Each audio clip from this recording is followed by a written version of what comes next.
welcome back to AM Live. Now, not many people would liken a business executive to an athlete, but our next guest thinks otherwise. Well, according to him, high performance both at work and in sports depends on a synchronized body and brain. And he believes that body-brain connection is what determines one's physical and cognitive capacity. Well, he has developed programs which can help bridge the gap between the two. And to tell us more about that program, we have with us this morning Marcel Daane, CEO of Body Brain Performance Coaching. Very good morning to you, Marcel. Morning. Good morning. So, give us a quick understanding. What is your program really about? Well, basically it's about brain capacity. And, you know, everybody wants a little bit of brain capacity. Everybody wants to have the energy to be able to function during a day. And, of course, at the same time, be able to come home at night and be able to spend time, you know, have the energy to spend time with their kids and all that kind of stuff. So, so what we really understand from neuroscience is that the brain is highly reliant on physiology, right? So it's really what goes on, the neurochemicals, the proteins and the, you know, hormones and all of those kind of things that are going on in the brain. And they're very reliant on what's actually happening in our bodies. So, so that's where the body-brain link really comes from. The healthier that we are, the healthier our brain's going to be. So when we treat our bodies the way that our bodies are supposed to be treated, in terms of, you know, choosing the right foods, exercising on a regular basis, doing these kind of things, what we really do is we create a foundation of, you know, performance capacity in the brain, and that's really where, you know, a lot of people need a lot of help in terms of being able to build that capacity. I see. But it's kind of common sense, isn't it? If you have a healthy body, you have a healthy mind and a healthy, I suppose, mental well-being as well, right? Absolutely. That, and in many ways, it's nothing really new. Unfortunately, though, it is something that is greatly underestimated still, because and the reason is because the brain is always going to function. You know, so a lot of people say, well, you know, at least I'm functioning, and I think many of us are kind of, you know, at a level of functioning competence, and we're, you know, okay with that. But if you look in the typical business climate that we have today, especially since, you know, the crash of 2008, you know, organizations need to find ways how they can really get the most out of their ever-shrinking population of people. We don't have those large masses of executives anymore that we could rely on in the past, and a lot of employees nowadays are doing multiple functions, and they're not just doing, you know, one single job. So human capital management, as we like to call it, is becoming a very viable source of revenue for organizations, because the better that we take care of our people, you know, of course, the longer they're going to last. They're not going to burn out so fast. They're going to be able to, you know, function in the way that they're supposed to. But you're linking the body and the brain. So you're saying, you know, well, always telling us, take care of the body. Okay, yes, we know that. But are you also saying, take care of the brain, train the brain, I mean, so that it can perform at its best? Exactly. So health is really just the foundation, right? So it's really just saying, okay, at the foundation level, we need to make sure that the brain has the capacity to do whatever we want to do with it. Then it's a matter of, okay, what do we do with it?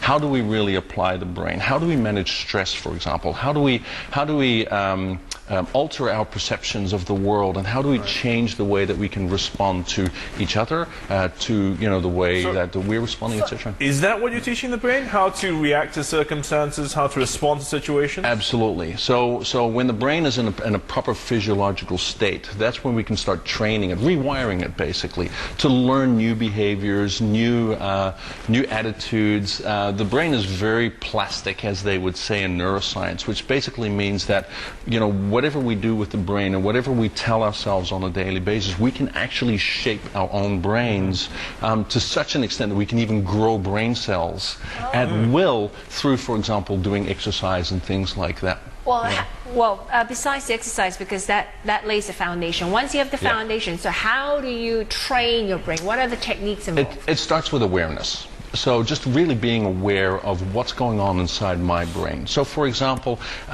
understanding our own emotions, because of course emotion drives behavior. And if you were to drop the E off of emotion, you get the word motion. So emotion drives what we do. So the most important thing to understand is that when I'm feeling a certain way in response to a colleague or a response to a stressful situation, or I need to go into, a presentation or something like that, to really kind of be aware, say, okay, what's really going on inside my brain? How am I feeling right now? Right. And from there, learning to have that conversation with yourself in a very compassionate rather than a non-judgmental type of way, and to be able to then coach yourself through that process of really just understanding. Well, checking yourself, taking a moment to just stop. Exactly. That's exactly that. And one of the great exercises that you can do at that moment in time, and we say stop and breathe, right? So it's really your ability to take a step back and say, okay, wait, before I respond, before I react, I'm just going to take a minute to breathe and to reflect on what I'm actually thinking. Right. And it's very often it's that critical moment that we do something like that where we actually gain insights into appropriate actions. So think about like during board meetings or things like that where we need to be able to say the right thing at the right time and respond in the right way. That requires a level of control over the brain, a level of control orientation, rather than allowing that brain to just emotionally run havoc.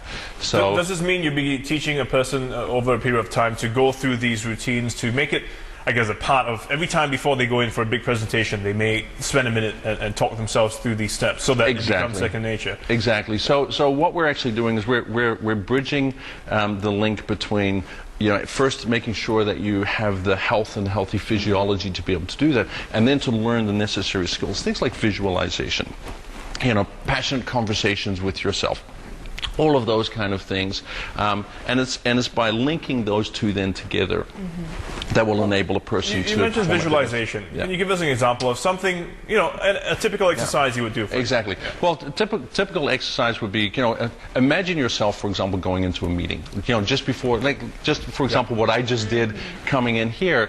The best thing to do, of course, is to be able to be calm and cool and collected. Right, so especially from a leadership perspective, you have to be able to feel that you can be nice and calm and collected. So just being able to sit down and just breathe for 1 minute. Where you take a nice deep breath in and make sure that your exhalation is longer than your inhalation. When your exhalation is longer, what you do is you actually activate your parasympathetic nervous system, which kind of allows you to settle down.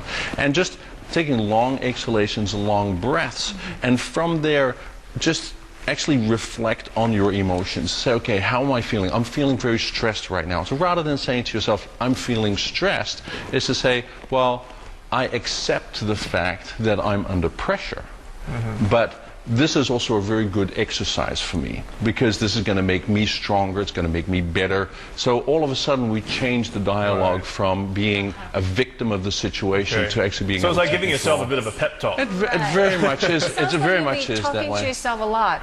I mean,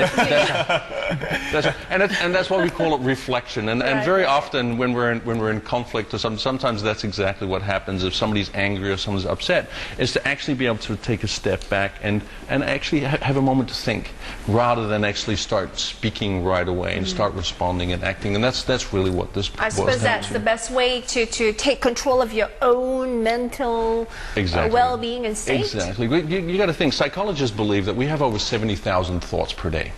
Right, and how many of these thoughts are really constructive and are really helping us become better people? So, one of the most important things that we need to do is to kind of learn how to harness those amounts of thoughts. And you don't want to have all 70,000 running around while you're having that business meeting. Yeah, that's true.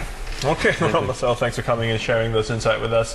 Thank you. Marcel Daane there telling us about how you can boost your body-brain performance. Well, it's year end after all. It seems like the key word here is reflection and thinking about it. Because it works differently for everyone. We're all unique individuals, so you might have different levels that need to be thought through. Everything. But always take a moment to think before you speak, especially. I found that pays well, especially in our line of work.